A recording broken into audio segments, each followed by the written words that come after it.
Bonjour à tous. Nous avons abordé précédemment deux thèmes, que sont le remplissage du temps et l'attachement au tzaddik, qui sont essentiels dans le combat quotidien contre le Yetzer Hara.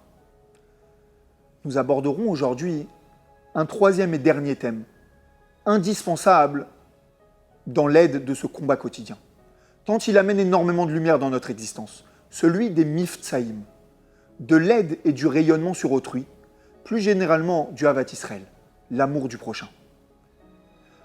En effet, le Rabbi a lancé ce que l'on appelle les 10 campagnes de mitzvot et nous a remis sur chacun la responsabilité que tous les juifs puissent être influencés à évoluer dans leur pratique des bonnes actions et leur étude de la Torah.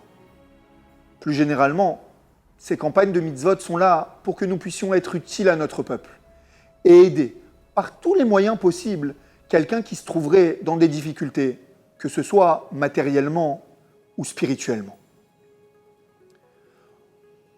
On peut se demander, qu'est-ce que peut amener dans mon combat contre mon mauvais penchant le fait que je vais aider quelqu'un à évoluer?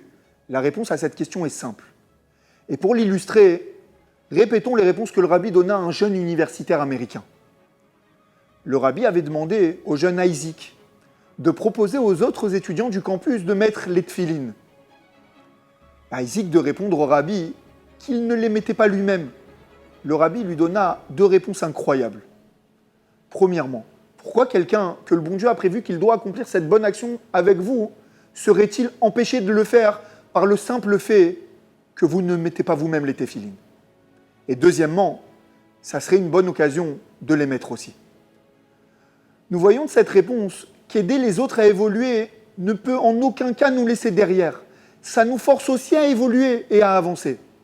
D'une certaine manière, j'ai demandé à quelqu'un de fournir un effort. Comment moi aussi je ne ferai pas d'effort? Mais encore plus profondément. Le Hayom Yom du 27 Rejvan nous dit qu'il était habituel dans la bouche des chassidim de dire « Aime un juif et Dieu t'aimera. Fais du bien à un juif et Dieu te fera du bien. Rapproche un juif et Dieu te rapprochera de lui. » Ici, les choses sont claires. L'amour du prochain met en éveil la miséricorde divine. Et si l'on peut s'exprimer ainsi, le bon Dieu nous rend au centuple le fait qu'on a porté attention à son fils unique que représente chaque juif. Rav Asimov avait l'habitude de dire que si l'on avait, que Dieu préserve, un problème de santé, et que le spécialiste de cette maladie se trouvait en Australie, on se serait certainement endetté pour programmer le plus rapidement le voyage et le rendez-vous avec ce professeur. Mais il rajoutait, pourquoi aller jusqu'en Australie si la solution à tous nos problèmes se trouve sur le palier de notre porte? Il voulait nous inciter à éclairer notre entourage et sortir de chez nous pour aller aider notre prochain. Car cet amour du prochain, indispensable, est le réceptacle pour toutes les bénédictions. Nous l'avons compris, aider les autres et rayonner sur notre entourage constitue le succès de toutes nos entreprises et donc aussi dans notre combat quotidien contre notre mauvais penchant. Au revoir à tous.